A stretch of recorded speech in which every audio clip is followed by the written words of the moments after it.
이번 따라하기 시간에는 솔리드 바디의 곡면 모델링을 작업하는 방법에 대해서 설명을 드리겠습니다. 제일 왼쪽에 보이시는 이 다리미 형상이 지금 곡면을 디자인해서 이제 솔리드화를 시켜 놓은 형상이고요. 여기에 이제 손잡이 부분과 뒷판 부분에 곡면 형상을 더 추가하는 작업을 설명을 드리겠습니다. 이렇게 곡면 모델링을 하기 위해서는요, 당연히 2D 커브가 존재해야 되겠죠? 2D 커브가 존재한다라는 가정하에 이렇게 곡면이 기능들을 사용을 해서 곡면을 만들어 줍니다. 손잡이 같은 경우에는 마주보고 있는 단면이 이렇게 3개가 존재할 때는요, 이렇게 스루 커브라는 거를 사용을 해요. 사용을 해서 곡면을 만들어 주시고요. 여기 보이시는 하늘색이 곡면입니다. 만들어주고 이 곡면으로부터 이 안쪽의 손잡이 부분을 이제 트림 시키는 기능인데요. 트림 바디로 작업을 해도 되지만 이런 패치라는 기능을 사용하시게 되면은 솔리드 바디와 시트 바디가 이렇게 일치되면서 작업이 됩니다. 이렇게 해서 이제 손잡이 부분을 작업을 한번 해볼 거고요. 두 번째로는 이 뒷판 형상을 모델링 하겠습니다. 뒷판 같은 경우에는 지금 솔리드 바디보다 새로 생성한 이 시트 바디 크기가 더 크기 때문에 이런 경우에는 이제 패치로 작업이 안 됩니다. 이 위에서 작업한 패치로는 작업이 안 되고요. 트림 바디라는 기능을 이용을 해서 필요 없는 부분은 이렇게 잘라 버리죠. 그리고 나서는 이런 시트 바디는 같이 트림이 되는 게 아니라 시트 바디는 그 참조 면으로 남기 때문에 우리가 레이어 정리를 해서 정리를 해 주셔야지만 가능하겠습니다. 예제 파일을 오픈을 하시고요. 다 같이 따라하기를 진행을 하겠습니다. 예제 파일은 ion.part 파일이 되겠습니다. 이 파트 파일을 오픈을 하시고요. 확인을 해보시면 이렇게 지금 솔리드 바디가 하나 존재를 해요. 그리고 YZ 데이텀에 손잡이 형상의 커브도 미리 제공을 해드립니다. 그리고 뒷판에도 이제 곡면을 만들 이 노란색 커브들이 미리 존재를 해요. 그러면 저희는 손잡이부터 작업을 한번 해보겠습니다. 지금 손잡이에 필요한 이 녹색 커브가 지금 XZ평면이 이렇게 존재해요. 보시면. 근데 우리가 진짜 필요한 커브는 이 XZ에 필요한 게 아니라 이 다리미 판에 이런 외곽면에 커브가 존재해야지만 곡면이 생성이 되겠죠. 그러기 위해서 우리가 이제 커브 기능에서 투영 기능이 있어요. 투영 기능을 해서 내가 필요한 곡면을 원하는 면에다가 투영을 시켜 보겠습니다. 커브라는 툴바에 보시면 프로젝트라는 명령어가 있습니다. 프로젝트 커브 실행해 주시고요. 리셋을 한번 눌러서 같이 작업하겠습니다. 리셋 눌러주세요. 첫 번째 단계는 프로젝트 시킬 커브를 선택하는 단계입니다. 커브가 지금 안쪽에 있는 커브가 있고 바깥쪽에 있는데요. 안쪽에 있는 거는 YZ 평면에서 그대로 사용을 할 거고요. 저희는 바깥쪽에 있는 이 녹색 커브를 선택을 하겠습니다. 지금 제가 자꾸 선택을 하다가 실수를 하는데요. 선택하는 방법 다시 설명드릴게요. 하나를 딱 선택을 하시고 나면은 이 오른쪽에 버튼이 하나 활성화 되는데요. 이때 탄젠트 커브를 선택을 해주시면은 커브가 만약에 탄젠트하다라는 조건을 가지고 있으면 이렇게 한꺼번에 자동으로 선택이 됩니다. 이렇게 선택을 하시고요. 이제 두 번째 단계. 어느 면에 프로젝트를 할 거냐라고 물어요. 그러면 이 면에다가 프로젝트를 하고 싶어요. 바로 투영이 됐네요. 이 면에 투영을 하고 싶고 그리고 이 면에도 투영을 하고 싶어요. 그 양쪽을 동시에 이렇게 선택을 해서 보면은 지금 노란색 커브가 투영되는 커브인데 제가 그린 2D와 약간 엇나가 있죠. 이러한 경우는 프로젝트가 되는 방향에 지금 옵션이 면의 노멀한 방향으로 투영이 되라 라고 되어 있기 때문에 이 옵션을 얼롱 벡터로 수정을 해줍니다. 얼롱 벡터에서 우리가 일정한 방향, 이 방향으로, 그러니까 X축이 되겠네요. 자, X축으로 투영을 하겠다라고 하시고요. 중요한 부분이 하나 더 있습니다. 지금 X축만 하시게 되면 한쪽만 지금 투영이 되죠. 그렇기 때문에 이럴 경우에는 보스 사이드로 해서 양 사이드로 x 마이너스 쪽도 같이 투영을 하겠다라고 정의를 내려주시면 한 번의 작업으로 양쪽 모두 이제 작업이 가능하다라는 겁니다. 이렇게 커브가. 자, 여기까지가 이제 곡면을 생성할 이제 단면 커브가 이제 준비가 되었고요. 서피스라는 툴바를 활성화하신 후에 기능 중에서 스루 커브 메시라는 기능이 있어요. 스루 커브라는 기능이 있어요. 룰드 같은 경우에는 이제 단면 스트링이 이제 단면 커브가 2개일 때만 사용을 하고요. 그 다음에 두 번째는 단면 스트링이 2개 이상일 때 작업을 합니다. 그러면 지금 저희가 작업해야 될 단면 스트링은 몇 개일까요? 지금 바디를 뒤로 넘길게요. 하이드 시켜주세요. 찍고 이렇게 팝업 띄어서 하이드 하시고요. 우리가 지금 단면으로 사용할 거는 이 노란색 1개, 그 다음에 중간에 녹색 커브 1개, 여기 또 노란색 커브를 해서 총 3개의 단면 스트링이 존재합니다. 그렇기 때문에 우리는 룰드는 사용을 할 수가 없어요. 두 번째 있는 스루 커브를 실행해 주세요. 실행을 해주시고 이 기능 역시 다같이 리셋을 합니다. 동일한 환경에서 작업을 하겠습니다. 리셋하시고 섹션 단면을 선택할 수 있는 이 단계에서 리스트를 클릭해 주세요. 여기에 3개가 올라와야지만 됩니다.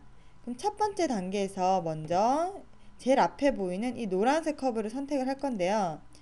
저랑 이 노란색 커브 중에서도 저랑 똑같은 커브를 선택을 해주세요. 지금 이런 커브 선택하지 마시고요. 왜냐면은 우리 곡면 모델링에서는 우리가 처음에 선택하는 순간 이 위치가 결정이 돼요. 곡면의 시작점이. 그렇기 때문에 잘 결정을 해주셔야 됩니다.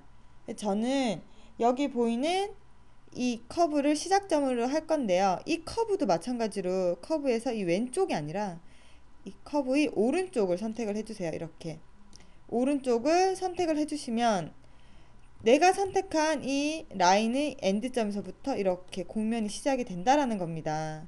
그러니까 화살표가 이렇게 왔죠. 자, 저랑 똑같이 선택을 하시고요. 선택이 완료됐으면 Add New Set을 해서 두 번째 New가 활성화되어 있는 상태에서 중간에 보이는 이 녹색 곡선을 선택을 할 거예요. 단면을 선택을 할 건데 이 부분도 저랑 똑같은 부분을 선택을 해주세요. 이 라인을 선택을 할 거고요. 이 라인이 왼쪽 부분이 아니라 오른쪽 부분을 선택해 주셔야지만 첫 번째 단면과 비슷한 위치에서 시작을 해요. 이 커브를 선택하면 하나로 이어졌기 때문에 보세요. 이쪽 아니면 이쪽으로 시작되겠죠. 그래서 이 커브에 이쪽을 선택을 해주면 시작점이 이렇게 동일한 위치에서 이렇게 비슷한 위치에서 이렇게 시작이 돼요. 이렇게 해서 이제 단면 두 개로 지금 곡면이 만들어진 상태예요. 그리고 Add New Set을 한 번 더 해줍니다. 여기서 제일 마지막에 있는 이 투영된 커브를 하는데 첫 번째 투영된 커브와 동일한 위치에서 선택을 해주세요. 이렇게 선택을 하시고 나서 보시면 곡면이 지금 선택이 됐는데 뭔가가 좀 이상해요. 그쵸? 이럴 경우에는 보시면은 지금 첫 번째, 두 번째, 이제 첫 번째, 세 번째 단면은 거의 비슷한 패턴인데 중간에 있는 두 번째 단면 같은 경우에는 첫 번째와 세 번째랑은 좀 달라요. 곡선 수령도 틀리고 하다 보니까 자, 이럴 경우에는 옵션을 좀 바꿔주셔야 됩니다. 얼라이먼트에서 파라미터로 되어 있으면은 이쁘게 나오지가 않아요. 그래서 보통 아크 랭스로 표현을 하는데 지금 이런 메시지가 뜨는 이유는 세팅에 보시면 프리저버 쉐입이라는 옵션이 있거든요. 이 옵션을 꺼야지만 우리가 원하는 아크 랭스를 구현을 하실 수가 있어요. 자, 아크 랭스로 하게 되니까 어떻게 되나요? 좀 더 훨씬 부드러운 면이 활성화가 됐죠. 자, OK를 한번 해보십시오. 우리가 원하는 이런 면이 만들어졌어요. 만들어졌는데 처음 보시는 분들은 너무 잘 만들어졌다 이렇게 표현을 하세요. 근데 좀 곡면 작업을 많이 하시는 분들은 알고 계실 겁니다. 지금 이렇게 회전만 약간 해보셔도요, 반사되는 빛에 의해서 이런 부분이 약간 찌그러져 있는 부분을 보실 수가 있을 거예요. 자, 여러분도 여기 보이시나요? 여기가 이렇게 찌그러져 있는 거? 자, 이런 부분은 이렇게 회전을 하면서 반사를 시키면서 한 번씩 보는 방법이 있고요. 그리고 기능으로도 존재합니다. 자, 어널리시스의 쉐입에 보시면은요. 리플렉션이라는 기능이 있어요. 반사시켜서 보는 건데요. 자, 이 기능에서 하나, 둘, 세 개 타입이 있는데 제일 마지막 타입이 좀 잘 보여요. 마지막 타입으로 선택하시고 내가 반사시켜 보고 싶은 곡면을 선택하신 후에 어플라이를 해주세요. 그러면 이렇게 무지개 색깔로 보입니다. 보이고요. 지금 이 부분 제가 좀 찌그러져 있다라고 한 부분 있죠. 이 부분이 부드럽지가 않고 이렇게 되어 있죠. 그래도 이렇게 최대한 이렇게 흘러가는 모습이 나와야 되는데 이렇게 찌그러져 있다라는 거는 곡면이 이쁘지가 않다라는 거예요. 이 부분 지금 보시면 거의 다 끊어져 있습니다. 이 부분. 이런 부분도 볼 줄 아셔야 돼요. 이렇게 좀 돌려보세요. 다른 부분은 그렇게 문제되는 부분이 없습니다. 그쵸? 이런 식으로 이제 면을 해석할 때 쓰는 기능이에요. 자, 이 부분과 이 부분 차이가 확실하죠? 자, OK를 해주시고요. 자, 여기에서 바로 면을 그러면 수정을 한번 해보겠습니다. 지금 이렇게 지금 이 부분이 문제가 되는 이유가 이제 시작점이 너무 위치가 달라서 그래요. 경사가 심해서 그렇기 때문에 자, 이 부분은 다시 이제 쉐이디드 위드 엣지로 바꿔보세요. 이 상태에서 바꾸시고 이 부분이 문제가 되는 거 확인을 했고요. 그리고 확인을 하나 더 해줄 수 있는 방법 중에 하나가 이렇게 스태틱 와이어프레임으로 보세요. 보시고 나서 컨트롤 J 해서 이 면을 찍고요. 에디트 오브젝트 디스플레이라는 기능이거든요. 컨트롤 J 해서 시트 바디 찍고 OK 하시면 와이어프레임에서 UV 값을 표현을 하시면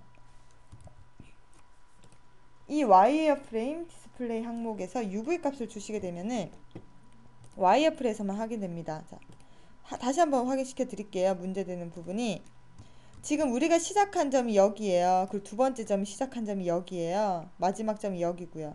그러다 보니까 여기 시작점이 이렇게 되다 보니까 여기가 너무 기울기가 심하다는 얘기죠. 그러면 우리가 이러한 시작점을 여기랑 비슷한 위치로 옮기면 어떻게 될까요? 좀 더 면이 고와지겠죠. 한번 보여드리겠습니다. 이미 생성된 이 스루 커브를 더블 클릭해서요. 아크 랭스가 이제 아크 랭스에서도 약간 면이 곱질 않으니까 바이 포인트라는 정렬 방식이 있어요. 이렇게 바이 포인트를 하게 되면은 시작점과 이제 중간중간에 폴들이 생기는데요. 이런 구슬들을 이제 폴이라 그러거든요. 구들을 이러한 부분들을 이동할 수가 있어요. 그래서 손잡이 부분을 이렇게 프론트에서 바라보게 한 다음에요. F8 누르시면 이렇게 프론트에서 바라봅니다. 이런 상태에서 이 굴을 잡고 이렇게 당겨 볼게요. 비슷한 위치쯤에 와서 놓으면은 기울기가 괜찮겠죠. 이렇게 하고 다시 보면은 괜찮아졌죠. 이렇게 이제 보시면 우리가 이랬던 면이 이 폴을 움직이니까 면이 고와졌어요. 고와지면서 이제 한 번 더 이상 오케이 하기 전에 와이어프레임 스태틱으로 다시 한번 볼게요. 이 부분도 훨씬 부드러워졌죠. 경사가 좀 약해졌습니다. 자, 이렇게 해서 작업을 하고 이제 OK를 하시면은 OK를 하고 자, 다시 이 페이스 어널리시스로도 한 번 더 확인을 해보세요. 그 문제되었던 부분이 훨씬 부드러워진 것을 보실 수가 있겠습니다. 자, 이런 식으로 이제 곡면 모델링에서도요. 이제 면이 질 같은 것도 잘 확인을 하셔서 작업을 해주셔야 되고요. 완료가 됐으면은 다시 우리가 원하는 쉐이드로 이렇게 바꿔놓고 이제 이 부분을 손잡이 부분 이 부분을 한번 없애볼게요. 그러면 이제 이 바디를 다시 쇼를 시켜야 되겠죠. 자, 쇼를 시키세요. 이렇게 팝업 띄워서 쇼 시킨 다음에 이 바디에 이 시트 바디가 포함됐으니까 이 부분은 이제 잘라 버릴 겁니다. 이때 우리가 사용할 수 있는 기능이 트림 바디라는 기능이 있고요. 패치라는 기능이 있습니다. 트림 바디 같은 경우에는요. 피처에서 기능이 있어요. 제가 트림 바디부터 먼저 설명을 드리면, 트림 바디를 선택을 하시고, 자, 바디. 자, 첫 번째 단계에서 타겟에서 이 바디가 돼요. 두 번째 단계에서 저희 시트 바디가 됩니다. 이렇게 해서 트림 바디로 날려버리게 되면은 작업은 돼요. 근데 지금 이 공면이 남아있고 솔리드 바디가 또 존재하는 거예요. 하이드 시켜 보겠습니다. 존재하면서 솔리드 바디가 그대로 있는 거죠. 자, 이렇게 작업해서 이 시트 바디는 레이어로 정리를 해서 숨겨셔도 돼요. 근데 하지만 이러한 경우에 우리가 서피스의 패치라는 기능을 알게 되면은요, 결과는 똑같지만 이 시트 바디가 솔리드에 흡수가 되면서 동일화가 돼요. 그러면은 이 시트 바디가 이제 사라지니까 관리하기도 더 쉽겠죠. 그러면 타겟에서 선택해 주시고요. 아, 패치도 리셋을 한번 누르고 시작하겠습니다.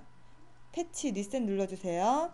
첫 번째 단계 타겟에서 이 바디를 선택해 주시고, 두 번째 단계 툴에서 이 시트 바디를 선택을 합니다. 자, 화살표 방향이 잘리는 방향이에요. 패치되는 방향.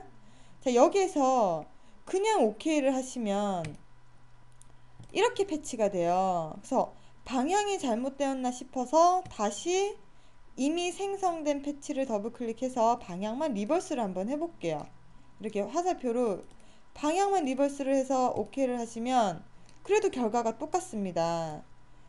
우리가 여기서 원하는 옵션을 하나 추가를 해주셔야 돼요. 이 안쪽을 트림하겠다라고 해주시고요. 이 세팅에 가보시면 솔리드 타겟 안에 홀을 생성을 하겠다라는 거죠. 그래서 선택을 해주시고 OK를 하시면은 우리가 원하는 이렇게 손잡이가 트림이 되면서 시트 바디도 같이 이 솔리드 바디와 패치가 되어 있습니다. 하이드를 한번 시켜 보겠습니다. 하이드 시키니까 공면이 없죠. 이렇게 해서 우리가 이제 패치 시키는 작업까지 완료를 했습니다. 여기까지 손잡이까지만 우선 하고요. 첫 번째 동영상은 마치겠습니다. 수고하셨습니다.